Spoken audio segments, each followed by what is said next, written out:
Nurse Lena Cross stood in the middle of the ER corridor while Police Chief Victor Harlan pointed at her badge like it was something dirty.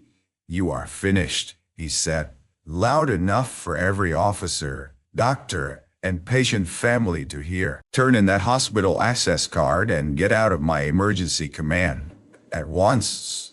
Lena did not raise her voice. She did not flinch when the young officers looked away or when the head surgeon froze beside the trauma doors. She only closed her hand over the small metal tag hidden behind her ID badge, the one stamped with a number no one in that corridor understood. R17. The police 9 at the far end of the hall lifted his head, and seconds later, before anyone could stop him, the dog walked through the crowd and knelt beside her.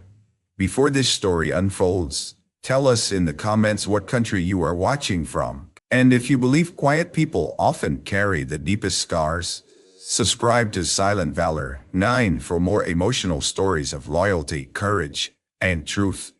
The ER corridor at St. Bartholomew Medical Center had never been quiet, but that afternoon, the noise seemed to have a pulse of its own. Radios barked from police shoulders. Stretchers rolled past with squeaking wheels. A child cried somewhere near the vending machines, and a nurse at the intake desk kept repeating names into a phone that would not stop ringing. Lena Cross stood beneath the red trauma light with both hands open at her sides. She had learned a long time ago that open hands calmed frightened people. Patients trusted them. Children watched them. Dogs understood them. But men like Police Chief Victor Harlan saw open hands as weakness. He stood 6 feet away from her in a pressed Navy uniform, silver hair combed back, jaw locked hard enough to make the veins in his neck show. Behind him stood 4 city officers, 1 young 9 handler, and a German shepherd named Ranger, whose dark eyes had not left Lena since she stepped into the corridor. "You were given a direct instruction," Chief Harlan said. "You ignored it." Lena looked past his shoulder at the ER bay, where Dr. Miriam Sloan was trying to keep 2 police officers from crowding the doors. The hospital had gone into emergency protocol 20 minutes earlier, after a courthouse security incident sent officers, witnesses, and 1 service dog toward the nearest trauma center. The injuries were not graphic, not the kind people whispered about for years, but the fear had arrived first and filled every corner. Lena had not been assigned to command. She had been assigned to triage. That was why everyone thought she had crossed a line when she stepped between Officer Daniel Pierce and Ranger. The young handler had been shaking, not from cowardice. Lena knew the difference. His hands were too tight around Ranger's lead, and the dog was giving silent signals nobody else seemed to read. Low shoulders, short breath, repeated glance toward the ambulance bay. Not aggression, not panic. A working dog trying to report something, Lena had said. "Give him space. He is not refusing. He is alerting." Chief Harlan had heard only a nurse contradicting police command in public. "I stopped a mistake," Lena said quietly. "You interfered with my 9 unit. I kept your handler from forcing a stressed dog through the wrong door." A murmur passed through the corridor. Dr. Sloan turned her head. Officer Pierce lowered his eyes, ashamed and confused. Chief Harlan took 1 step closer. "Do not lecture me about police dogs." Lena's throat tightened, but her face remained still. There were names she never spoke in places like this.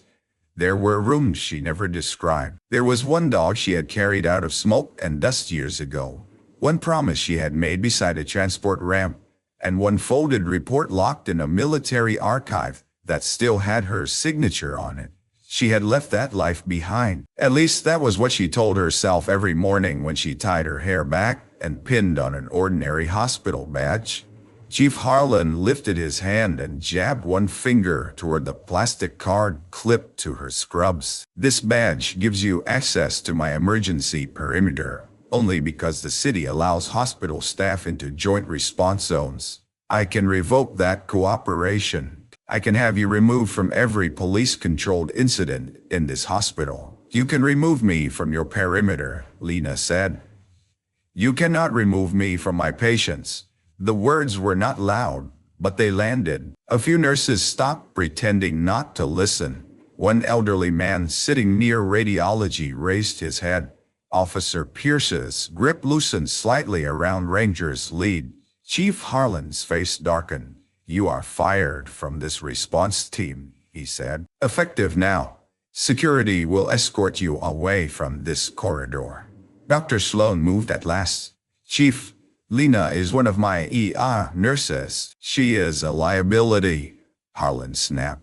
And if this hospital wants police support today, she leaves this command area at once. At once. The words hit Lena harder than his anger. Not because he had dismissed her. She had survived worse than dismissal. Not because everyone was watching. She had once worked while people screamed her name and begged her to choose between impossible things. It was the phrase, at once. Her right hand moved without permission, closing over the small tag tucked behind her ID, R17. It was old, scratched and worn from her skin. She had worn it for years under different badges, beneath different uniforms, never showing it, never explain it. It was not jewelry. It was a memory. It belonged to a dog that had once refused to leave a fallen handler's side until Lena knelt in front of him and whispered the final command. At once, across the corridor, Ranger made a low sound. Not a bark, not a growl, a breath. Officer Pierce looked down. Ranger. The dog's ears came forward. Lena froze. She had noticed the name when the unit arrived, but names repeated. Ranger was common enough.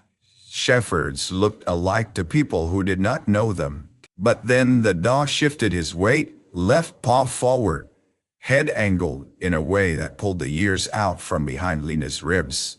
No. Her fingers tightened around the hidden tag. Chief Harlan might read her silence as fear. Hand over the badge, he ordered. Lena unclipped the hospital access card slowly. The plastic swung once in her hand. She did not look at the nurses. She did not look at Dr. Sloan. She looked at Ranger. The dog was standing now. Officer Pierce whispered a command, but Ranger did not respond. He did not lunge, strain, or disobey in a wild way. He simply stepped forward with quiet certainty, pulling the leash just enough that Pierce had to choose between tightening control or trusting him. Ranger, heel, Pierce said. Ranger ignored him. The corridor changed before anyone moved. Conversations died mid-word. Radio seemed suddenly too loud. Even Chief Harlan turned, irritation flashing across his face. Control your dog, Pierce. I am trying, sir. But Lena knew he was not trying in the right language. Ranger walked through the space between officers. His nails clicked softly on the hospital floor. His eyes never left Lena's hand, the one closed around the old tag. Lena did not breathe. The dog stopped in front of her. For 1 second, he stood so close she could feel the heat of him through the air. Then Ranger lowered his head, folded his front legs, and knelt at her feet. At once, no one spoke. Officer Pierce's mouth opened, but no sound came out. Sloan put one hand over her lips. Chief Harlan stared at the dog as if the world had just disobeyed him. Lena's composure cracked only in her eyes. Ranger, she whispered. So softly only the dog heard. His tail moved once against the floor. Not happy, not playful. Recognition. The hidden tag slipped from behind her badge and swung into view on its thin chain. R17. Chief Harlan saw it. So did Officer Pierce. And from the ER bay behind them, a wounded older officer who had been watching through half-open doors pushed himself upright and said in a hoarse voice, "Where did she get that tag?" The question moved through the corridor like a match dropped near dry paper. Where did she get that tag? Lena's hand closed over it too late. The small metal disc had already flashed beneath the fluorescent lights, old scratches catching bright white lines across its surface. R17. Not decorative, not new, not something sold online to people who like military symbols. It had weight, history, the kind of wear that came only from being carried through places no one wanted to remember. Chief Harlan looked from the tag to the kneeling dog. "Pierce," he said, his voice lower now. "Why is your 9 on the floor?" Officer Daniel Pierce swallowed. He was young, my BB 28, with the exhausted eyes of someone who had not slept since the courthouse incident began. His hand was still on the leash, but he was no longer pulling. "I know, sir. You don't know." "No, sir." "Then get him up." Pierce bent slightly. "Ranger, up." The dog did not move. Ranger heel, still nothing. The young handler's face reddened. Officers behind him shifted uncomfortably. One of them muttered something about stress response, but he did not sound convinced. Lena looked narrow. The dog's coat had more gray around the muzzle than the Ranger she remembered. His shoulders were heavier now. His breathing carried the steady rhythm of a veteran animal trained to hold still under pressure. But the eyes were the same, patient, watchful, impossible to fool. "You should not be here," Lena whispered. Chief Harlan heard enough to sharpen. "What does that mean?" Lena lifted her chin. "It means he is stable but overstimulated. He needs quiet space, water, and his handler nearby, not shouting." The chief's jaw clenched. "You lost the privilege of giving instructions, Doctor." Miriam Sloan stepped between them halfway, not enough to challenge him openly, but enough to make the hospital staff breathe again. "Chief, whatever happened before this moment, your dog is responding to her. We need to understand why." "We do not need to understand anything," Harlan said. "We need order." Lena almost smiled. "But it would have hurt too much." Order. Men loved that word until order asked something from them. Ranger remained kneeling, not submissive, not afraid. It was a formal posture, deliberate and balanced. His head was lowered, but his eyes remained on Lena.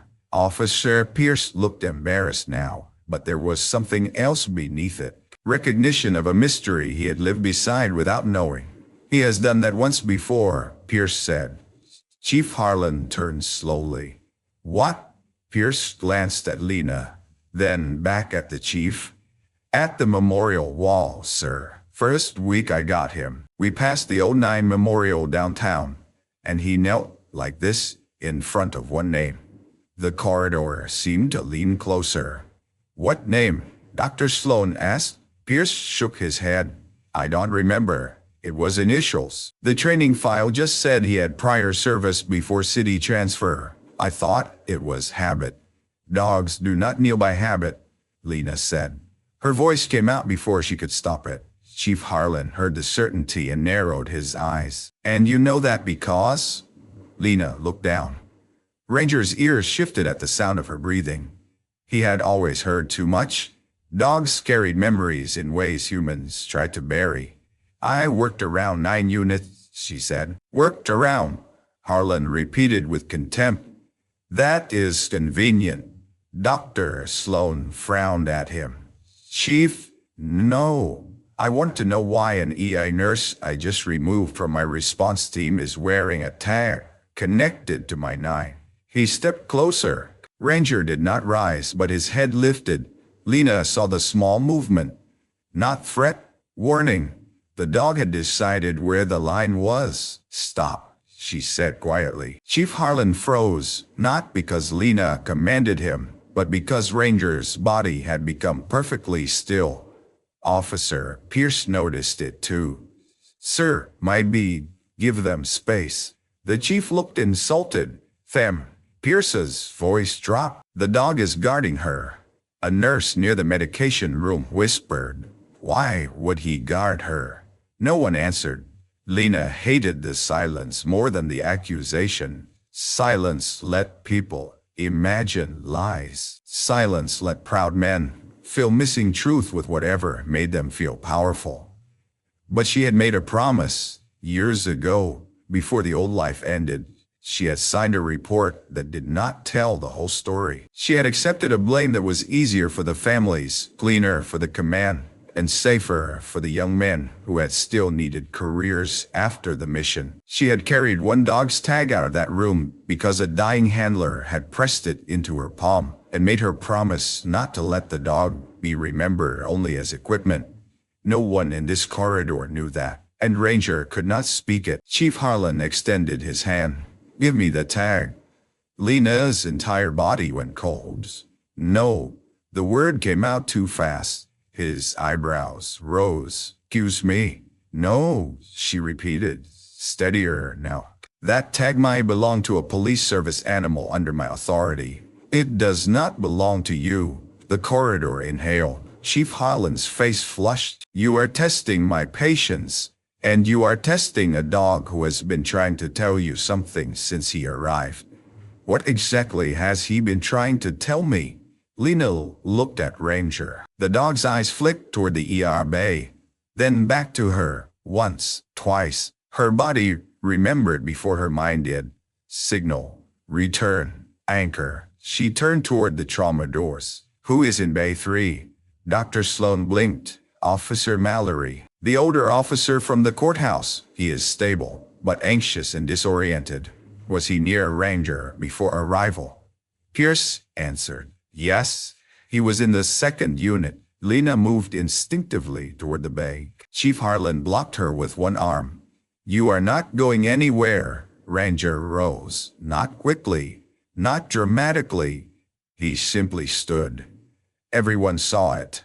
Officer Pierce tightened his hand, but did not pull. His voice trembled now. "Chief, please." Lena looked at Harlan's arm across her path. "That officer might be carrying something that belongs to the dog's old file." The chief laughed once, hard and humorless. "Now you are inventing evidence." The older officer in Bay 3 called out from behind the curtain. "Chief." Harlan turned his head. The officer's voice was weak but clear. "There was a name on the dog's old tag. I saw it when they transferred him." Cross. The hallway went dead still. Lena closed her eyes. Dr. Sloan looked at her. "Lena," she said softly, "is that your name?" Lena opened her eyes and did not answer. The officer in the bay spoke again. "And one more word," he said, stamped under the number. "Officer." Pierce looked down at Ranger's collar, then back at Lena's hidden tag. "What word?" he asked. The older officer swallowed. "At once." The phrase fell into the corridor and stripped Chief Harlan of his certainty. For the first time since the confrontation began, he did not speak immediately. His eyes moved to Ranger's collar, then to Lena's closed fist, then to Officer Pierce, as if one of them could provide an explanation that would let him remain right. Lena gave him none. Dr. Sloan stepped closer to her. "Lena, talk to me."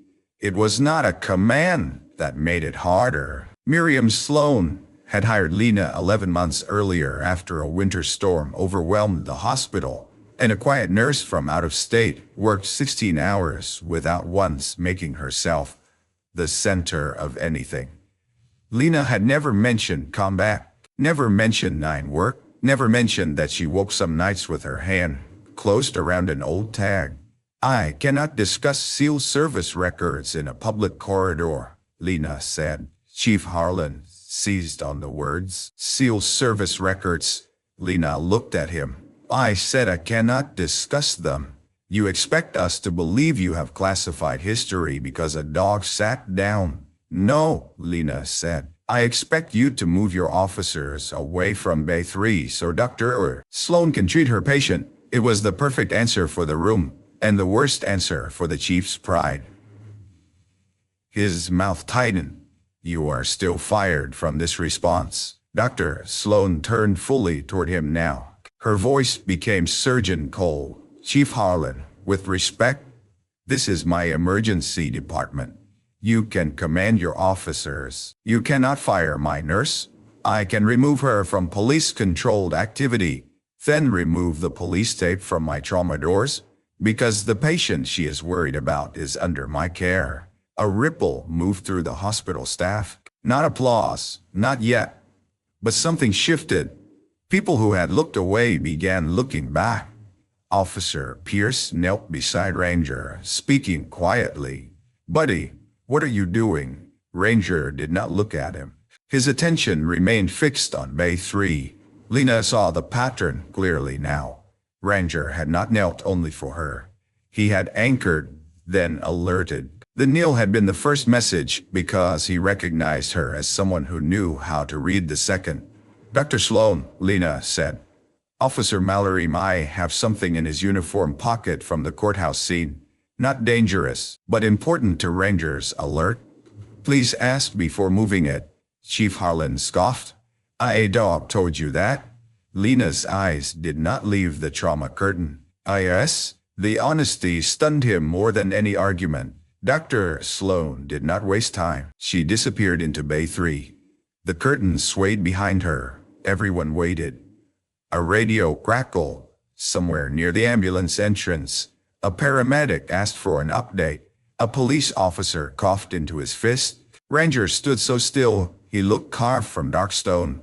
Lena hated waiting. Waiting was where memories entered. She saw a different corridor, narrower and dimmer, with a field cot and a dog refusing water. She remembered a young handler named Aaron, veil pressing a tag into her palm, with fingers that barely had strength left.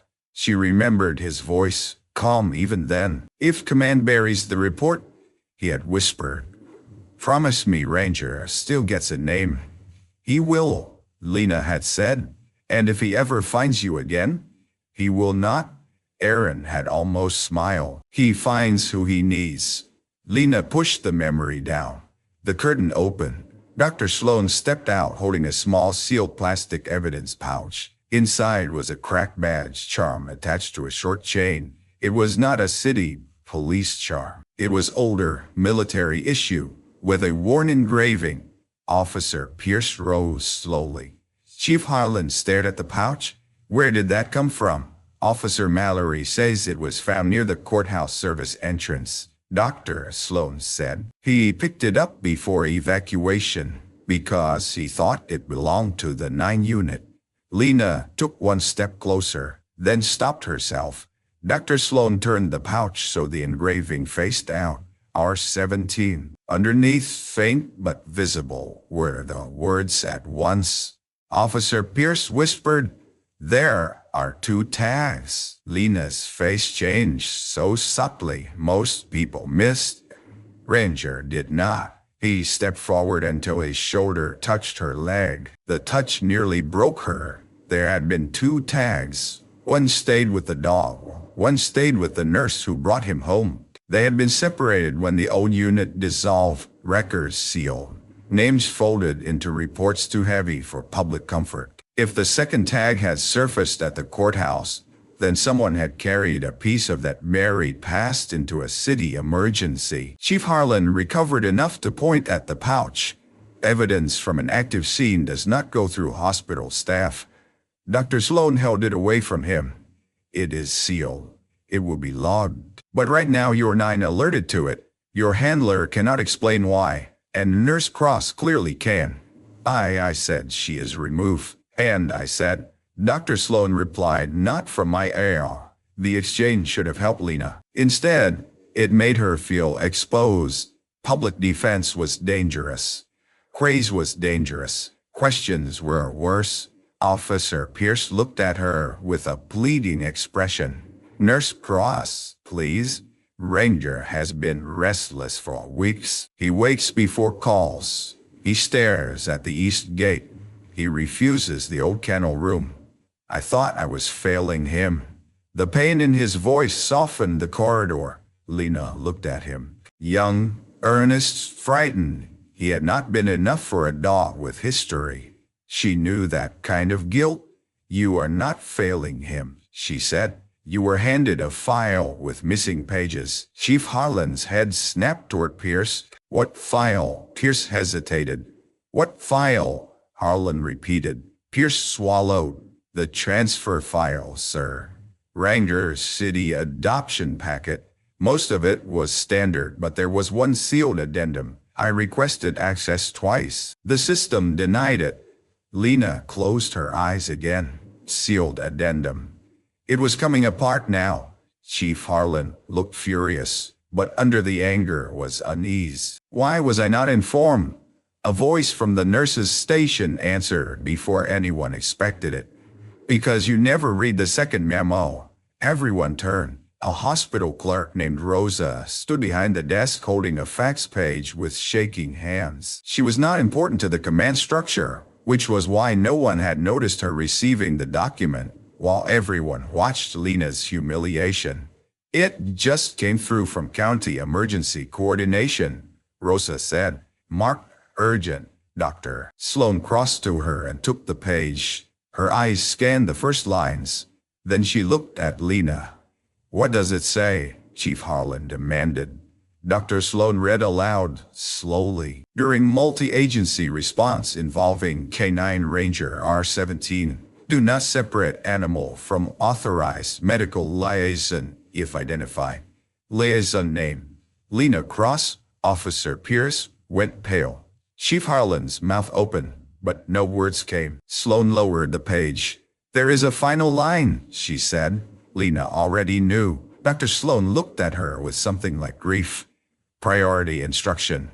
Obey old code, if activated. At 1, the EIR corridor no longer belonged to Chief Harlan. He was still standing in the center of it, still wearing the uniform, still surrounded by officers trained to follow his voice. But authority had shifted in a way everyone could feel. She did not move to Lena exactly.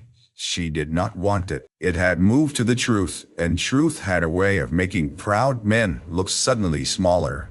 Chief Harlan held out his hand for the fax. Dr. Sloan did not give it to him. This came to the hospital, she said. I will make a copy for command after we verify the source. You are obstructing a police matter.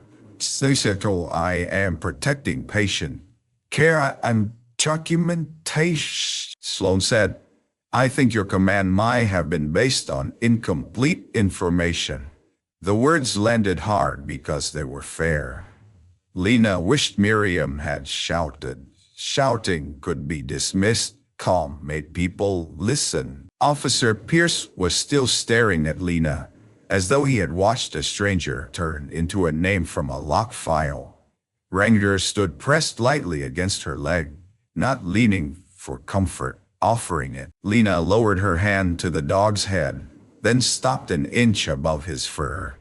Permission mattered, even with history, especially with history. She would not claim him in front of his handler without asking. Officer Pierce, she said. My eye. Pierce nodded quickly. Aye, please. Lena touched Ranger between the ears. The dog closed his eyes. The corridor watched a service animal accept her hand like a long-lost command had finally returned. There was nothing dramatic about it, and that was why it hurt. No bark, no leap, no performance. Just the quiet surrender of a creature who had remembered someone everyone else had dismissed. A nurse behind the medication cart wiped her cheek. Chief Harlan saw it and hardened again. This is sentiment, not proof. Lena looked at him then.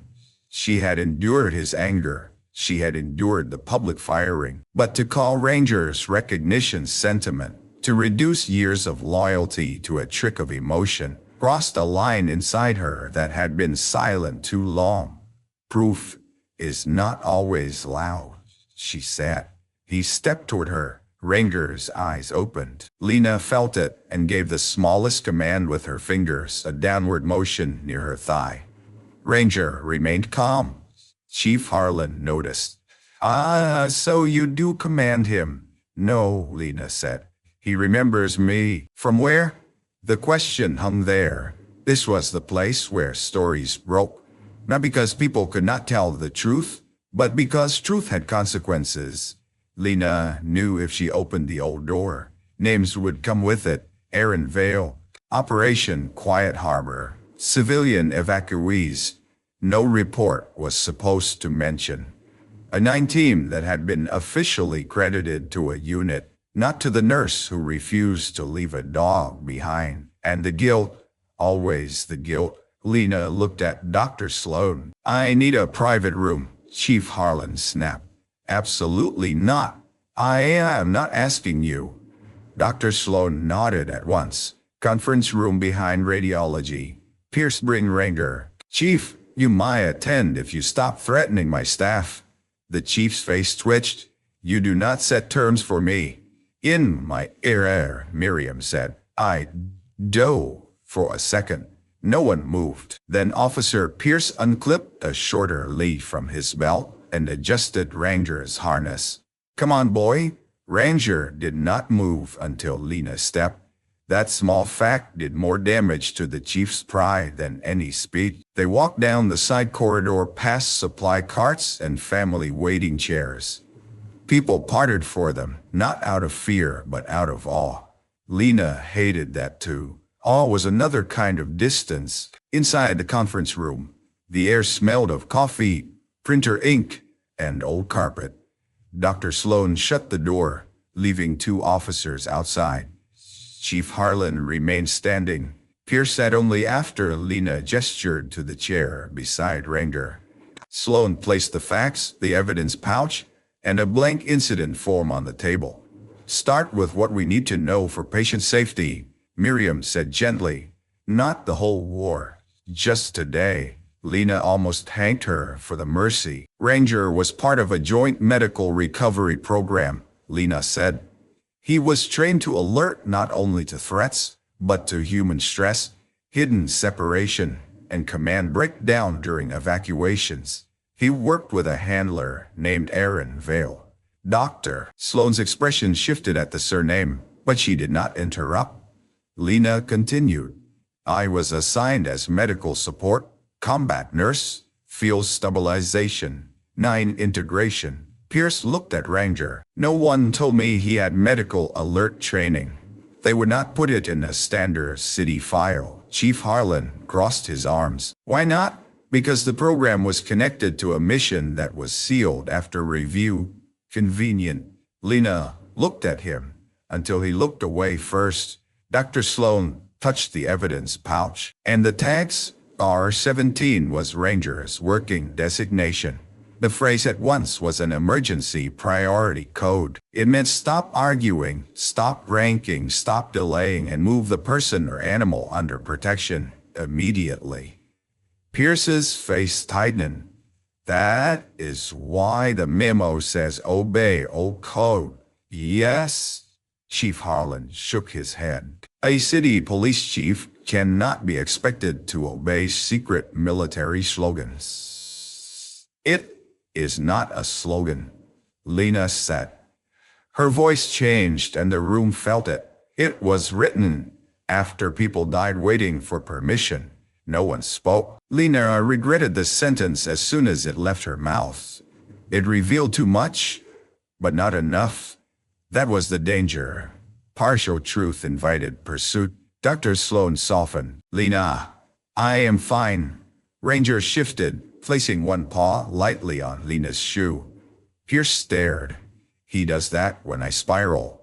Lena looked down. He was trained to interrupt guilt loops. The words were too personal. Sloan. Chief Harlan, however, heard only vulnerability.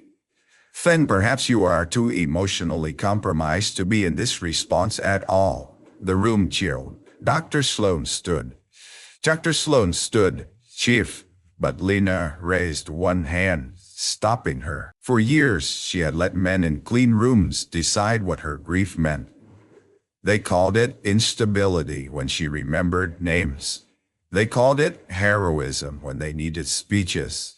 They called it classified when accountability became inconvenient. She was tired.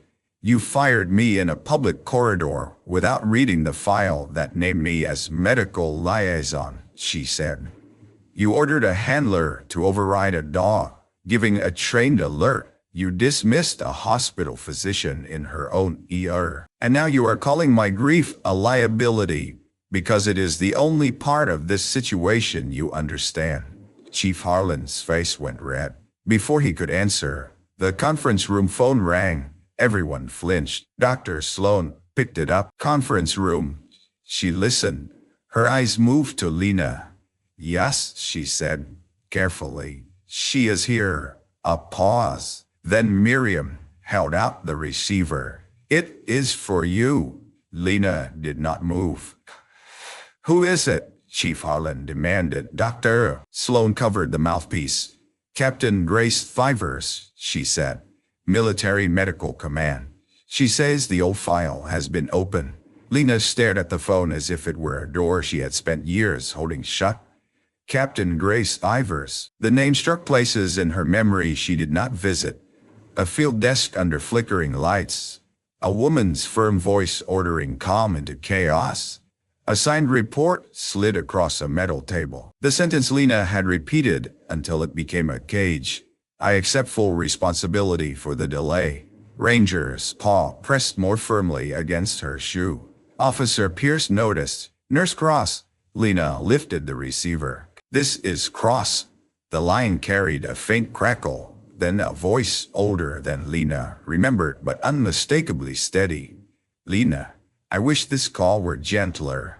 Lena closed her eyes. Why is the file open? Because Ranger's second tag surfaced at a civilian courthouse today.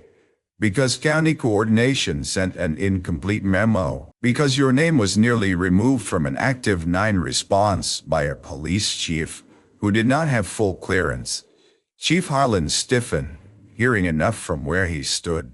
Lena turned slightly away. Do not make this public. I already is public, Captain Ivers said. You were fired in a hallway. Lena opened her eyes. Dr. Sloan's face softened with anger on Lena's behalf. Officer Pierce looked ashamed, though he had not been the one who shouted. Captain Ivers continued. I am 10 minutes out. Do not release Ranger from your sight. Do not let them separate Pierce from him either. The dog has been alerting correctly. Yes, they're a threat, not to the dog, not immediate. This is about evidence and identity. Someone at the courthouse carried the missing tag because they were trying to trigger old access. Lena's stomach tightened. Who? We are confirming. But listen to me carefully. You are authorized to activate at once if the dog alerts again. Lena's mouth went dry. No, Lena. No, she repeated. I am not that person anymore. On the other end, Captain Ivers was silent for one breath. You never stop being that person. You only stop letting anyone thank you. Lena lowered the receiver slightly. That was worse than accusation. The call ended with practical instructions. Stay in the hospital. Preserve the pouch. Keep command witnesses present. Captain Fivers was arriving with sealed authorization. Lena placed the phone down. Chief Harlan spoke immediately. What did she say? Lena looked at Dr. Sloan. The file is being opened. Captain Ivers is coming here. The military does not have authority over my city scene. Harlan said. No, Lena replied. But they have authority over Ranger's sealed service history and the missing tag that your officer found. He pointed at the evidence pouch. That belongs to my investigation. My tune belongs to a chain of custody that started before your investigation existed. The chief's nostrils flared. You speak as if you outrank everyone in the room. Lena gave a tired smile. No, I speak as if I have watched rank fail people. The words silenced even him. Dr. Sloan leaned over the table. What do we do for the next 10 minutes? Lena looked at Ranger. The dog was calm, but alert. His ears shifted toward sounds beyond the conference room. Wheels, voices, Radios the ER living. It's endless emergency. Pierce takes him to the quiet family room near the pediatric hall. No crowd, no camera phones. Water bowl, harness, stays on. I stay within sight. You log the evidence pouch with 2 witnesses and photograph the facts. Chief Harlan keeps 1 officer at the ambulance entrance and 1 at the courthouse patient's door. But no one touches Ranger's gear without Pierce present. Chief Harlan stared. You are giving orders again. I am preventing another mistake. Pierce stood.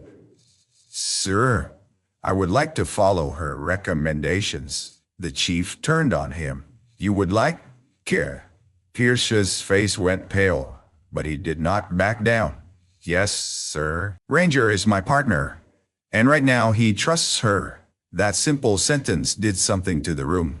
Not because it challenged Harlan, because it honored the dog. Chief Harlan had built his career on visible control, press conferences, perimeter lines, officers who stood straighter when he entered.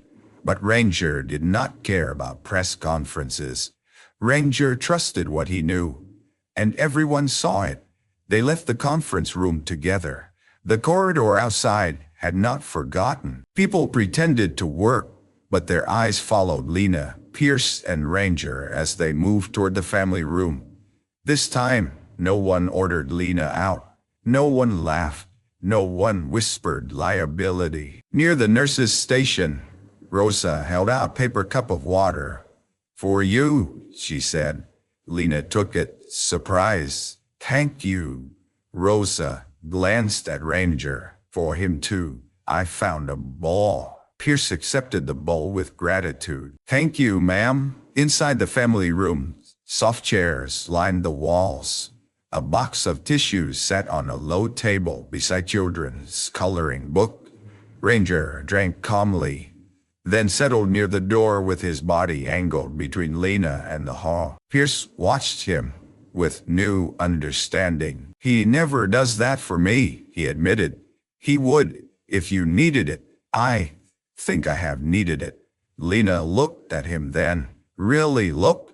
You are not supposed to become less human to handle a working dog. Pierce's eyes lowered. Chief says emotion confuses command. Emotion without discipline can. Discipline without emotion becomes cruelty. Pierce absorbed that, like someone starving for permission to care. Ranger lifted his head suddenly. Lena went still. Why? Pierce whispered. Ranger's ears pointed toward the hallway. Not alarm. Recognition. Footsteps approached. Firm. Measured. Not rushed. The family room door opened. A woman in a dark military dress coat stood there with 2 sealed folders under one arm and an old patch in her hand. Her hair was silver at the temples. Her eyes found Lena first, then Ranger. Captain Grace Ivers did not smile. She stepped inside, and Ranger rose. For one terrible second, Lena thought the dog would kneel to the captain too. He did not.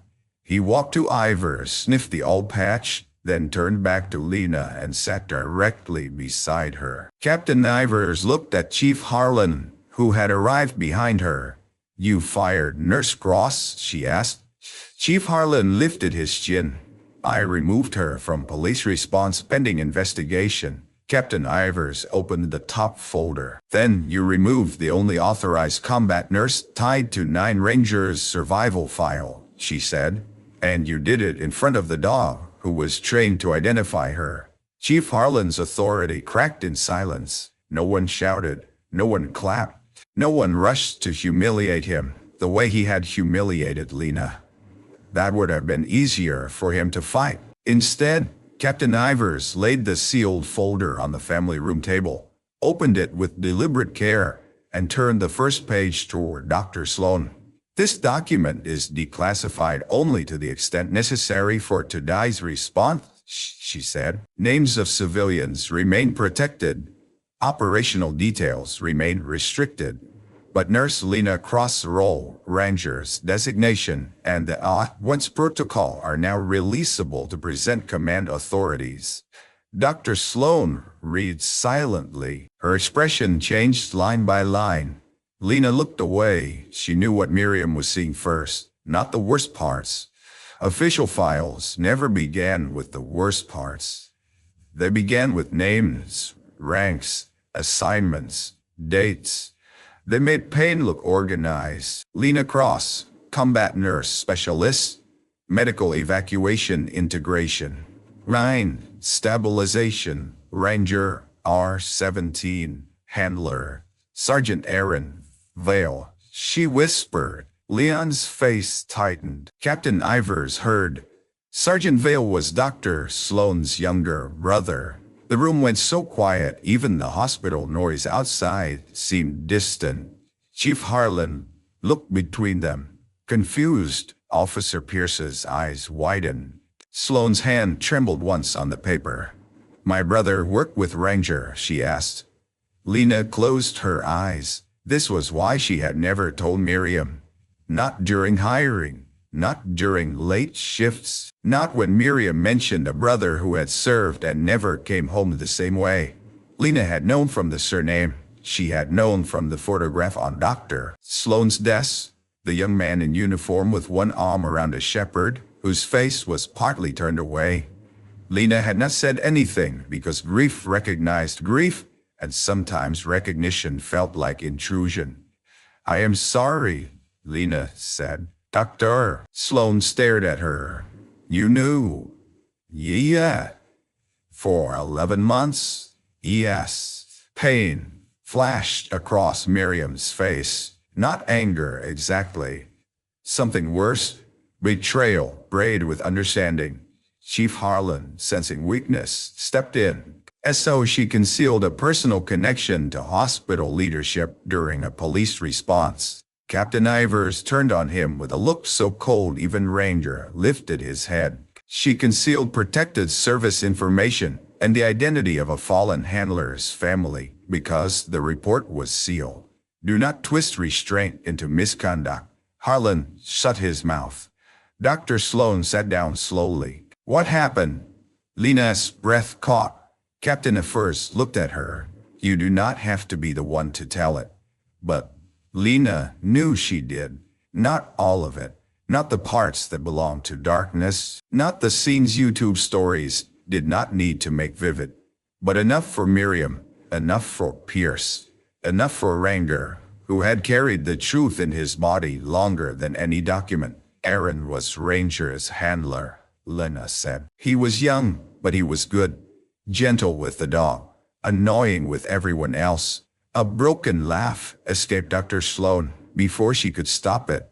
"That was Aaron," she whispered. Lena nodded. "We were assigned to a medical evacuation during a regional crisis overseas. Civilians, mixed units, bad communication. Ranger found people when equipment failed. Aaron trusted him completely. I was the nurse responsible for triage movement." She swallowed. There was a command delay, too many voices, too many ranks. Everyone wanted confirmation from someone else. Aaron argued that we needed to move immediately. I agreed. Captain Ivers authorized the emergency phrase at once to cut through hesitation. Captain Ivers added, "It was not casual language. It meant preservation of life over chain of ego." Lena looked at Chief Harlan when she said the next part. "Waiting nearly cost lives. Moving saved them." Dr. Sloan's eyes filled, but she stayed silent. Lena continued, "Aaron did not die because I gave the at-once call. But for a long time, I let people believe I carried that guilt because it was easier than explaining what really failed him." Pierce's voice was barely audible. "What failed him?" Lena looked down at Ranger. "Delay, pride, men arguing over authority while the situation changed." Chief Harlan's face went gray around the edges. The room understood the mirror without anyone naming it. Aaron made sure Ranger boarded the evacuation transport. Lena said. Ranger tried to go back to him. "I had to anchor the dog. I had to make him live when he did not understand why his person was not coming." Ranger shifted closer to her knee. No one described the death. No one needed to. The absence filled the room on its own. Aaron, give me one of Ranger's tags before the final evacuation. Lena said. He said, if the reports got buried, Ranger still deserved a name. He said if Ranger ever found me again, I should trust him. Dr. Sloan pressed both hands to her mouth. Lena's voice thinned but did not break. When I came home, the report was sealed. The program dissolved. Ranger was transferred through channels. I was told he went to a protected online retirement pipeline. I did not know he had ended up in city service. Pierce looked stricken. His file said previous handler unavailable. Captain Ivor's mouth tightened. That was the sanitized version. Chief Harlan stared at the floor. Dr. Sloan looked at Lena through tears. My family was told Aaron's dog had been placed somewhere safe. He was, Lena said. Not close enough, but safe. Ranger rose then and crossed to Dr. Sloan. Everyone held still. The dog lowered his head into her lap. Miriam made a sound that was almost a sob, almost a laugh. She touched him with shaking hands. Hi, she whispered. You knew my brother. Ranger stayed.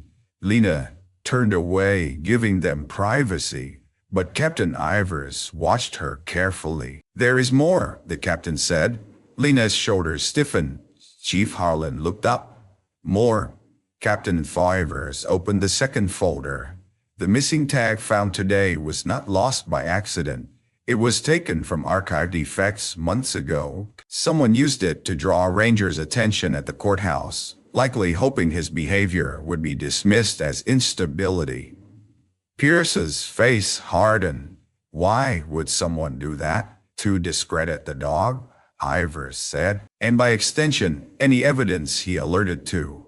Chief Harlan found his voice. Evidence in my courthouse incident. Yes. The captain slid a page toward him.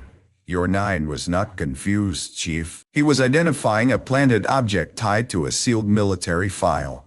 And when Nurse Cross tried to stop your handler from forcing him away from the alert, she was protecting your investigation. Harlan looked at the page as if it had burned him. The family room door opened suddenly.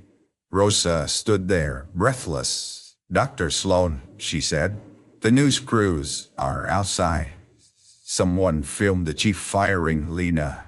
Lena closed her eyes. Chief Harlan whispered, Of course they did. Rosa looked at Lena, then at Ranger beside Dr. Sloan. And the video shows the dog kneeling beside her, she said. It's already everywhere. By the time they returned to the ER corridor, the hospital had become 2 different worlds.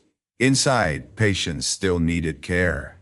Nurses still moved with charts. Doctors still made decisions in low voices. The ordinary work of saving and soothing continued, stubborn and sacred. Outside the glass doors, camera lights gathered like a storm. Someone had filmed only 37 seconds, but 37 seconds was enough. Chief Harlan's finger pointed at Lena's badge. His voice carried clearly. You are finished. Get out my emergency command. At once. Then the frame shook as Ranger walked through the officers, ignored every call to heal, and knelt at Lena's feet like the entire corridor had been waiting for that one silent testimony. No one watching the clip knew the whole truth, but they knew what humiliation looked like. They knew what loyalty looked like. And they could tell which one had more dignity.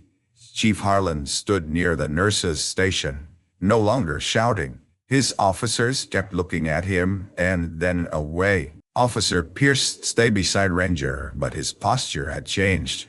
He was not dragging the dog toward command anymore. He was listening. Captain Ivers spoke quietly with county coordination by phone. Dr. Sloan had washed her face, straightened her coat, and returned to work, though every time Ranger glanced at her, grief flickered across her eyes. Lena wanted only to disappear into a medication room and count supplies until her hands stopped shaking. But Ranger would not let her. He stayed near, not touching now, simply present, a living witness, a bridge between a brother and sister, between a buried file and a public corridor, between the woman Lena had been and the nurse everyone thought they knew. Chief Harlan approached her slowly. The movement made nearby staff pause. Lena turned to face him. For a moment, he looked exactly as he had before. Tall, decorated, certain. Then his shoulders lowered. "Nurse Cross," he said. She waited. He swallowed. "I was wrong." The corridor held its breath. He looked around, and Lena understood the cost of what he was about to do. Not because apology erased harm, but because public pride rarely stepped willingly into public accountability. "I removed you from a response without reading the full directive," he continued. "I dismissed your warning about Ranger. I humiliated you in front of your colleagues and my officers. That was unacceptable." Lena said nothing. Chief Harlan's eyes moved to Ranger, then to Pierce, then back to her. "I owe you an apology, publicly, and I owe my handler one as well." Officer Pierce looked startled. The chief turned toward him. "Pierce, you told me the dog was alerting. I treated uncertainty as incompetence. That was my failure." Pierce's jaw tightened with emotion. "Thank you, sir." Captain Ivers walked over. "There will still be a formal review." Harlan nodded. Sloan joined them, arms folded. "And Nurse Cross remains on duty in my ER." The chief looked at Lena. "If she is willing." Everyone looked at her then. That was the worst part. Being given back dignity in public felt almost as dangerous as having it taken. People expected a speech, a perfect forgiveness, a tearful declaration. But Lena had never trusted speeches made in corridors. She looked at Officer Pierce first. "You will request Ranger's full authorized care addendum," she said. "Not as gossip, not as legend, as medical and operational responsibility." Pierce nodded. "Yes, ma'am. You will learn his old signals from someone qualified." "Yes, ma'am. You will stop apologizing to him for not knowing what no one taught you." Pierce's eyes shone. "I will try." Then Lena looked at Chief Harlan. "You cannot fire people into silence because their knowledge makes you uncomfortable." He accepted it with a small nod. "You cannot call Reef a liability when it is the reason someone recognizes danger before you do." Another nod, harder this time. "And you cannot treat a 9 like equipment when he is carrying history your paperwork failed to honor." Chief Harlan looked at Ranger. "He understand," he said quietly. Lena believed that he wanted to. That was not the same as understanding, but it was a beginning. Captain Ivers closed the folder under her arm. "County has secured the courthouse evidence. A planted tag is logged. The person who removed it from archives will be handled through proper channels." Lena frowned. "Who was it?" "Someone connected to records access, not hospital staff." "You do not need to carry that part." Lena almost laughed. "People keep telling me what I do not need to carry." Dr. Sloan stepped closer. Her voice was soft. "Maybe this time we can help." The words hit Lena harder than the apology. Miriam looked toward Ranger. "Aaron used to write home about a nurse who never left anyone behind. He never used your name. He called you Cross because he said you hated compliments." Lena looked down, breath caught. "He was right," she whispered. "He also wrote that if anything happened, we should trust the dog." Ranger lifted his head at the word trust. Dr. Sloan wiped one tear quickly. "I wish I had known he meant you too." Lena could not answer. For 11 months she had worked beside Aaron's sister without telling her that she had held Ranger while the dog searched for a handler who was not coming back. She had thought silence protected Miriam. Maybe it had only kept both of them lonely. The ambulance doors opened and a wave of outside noise entered. Reporters called questions. A hospital security guard moved to block the cameras, but Chief Harlan raised one hand. No, he said. I made the mistake publicly. Captain Ivers watched him. Careful, chiefs. Do not turn her pain into your press conference. He looked ashamed. He stepped just outside the sliding doors, close enough for cameras to capture him, but far enough that the ER corridor remained protected. Lena did not follow. Through the glass, she heard pieces. I acted with all information. Nurse Cross is owed respect. K9 Rangers' actions assisted the response. Further review is underway. It was not perfect. It was not poetry, but it was public. Inside, Rosa whispered, "About time." A few nurses smiled. Lena exhaled for what felt like the first time all day. Then Ranger moved. He walked from Dr. Sloan to Lena slowly, with the calm certainty that had changed the corridor once already. Officer Pierce did not command him. No one did. Ranger stopped in front of Lena. The ER seemed to understand before it happened. People turned. Dr. Sloan pressed a hand to her heart. Captain Fivers stood perfectly still. Lena shook her head faintly. "Ranger," she whispered, "you do not have to." But the dog lowered himself anyway. Front legs folded, head bowed, body steady. He knelt beside her. At once, only this time, the gesture did not feel like a wound opening. It felt like a name being returned. Lena knelt too, slowly, ignoring the ache in her knees and the eyes on her back. She placed one hand on Ranger's shoulder and the other over the old tag beneath her badge. "I brought you home," she whispered. Ranger's tail moved once. Dr. Sloan crouched beside them, tears slipping freely now. "And you brought part of Aaron home too." Lena looked at her then, and the apology she had carried for years finally found somewhere to land. "I am sorry. I did not tell you." Miriam shook her head. "I am sorry you had to carry it alone." Officer Pierce stood nearby, crying openly and not caring who saw. Captain Ivers looked toward the ceiling as if giving the dead a moment of privacy. Chief Harlan returned through the doors and stopped when he saw them. For once, he did not speak. That was the right choice. The ER corridor that had humiliated Lena Cross now stood around her in silence. Not the silence of disbelief, but the silence people give to something sacred when they finally recognize it. Later, there would be reports, reviews, corrected files, a formal transfer of Ranger's care addendum. There would be questions from reporters and careful answers from people trained not to reveal too much. Chief Harlan would face consequences that were not dramatic enough for headlines, but real enough to change how he commanded. Officer Pierce would learn every old signal Ranger still carried. Dr. Sloan would take home a copy of the page where Aaron's name sat beside Lena's. But in that moment, none of that mattered most. What mattered was a nurse who had been fired in public and proven by loyalty. What mattered was a dog who could not speak, yet told the truth better than anyone in uniform. What mattered was that when pride ordered Lena Cross to leave at once, love answered faster and knelt beside her. Some heroes never asked to be recognized.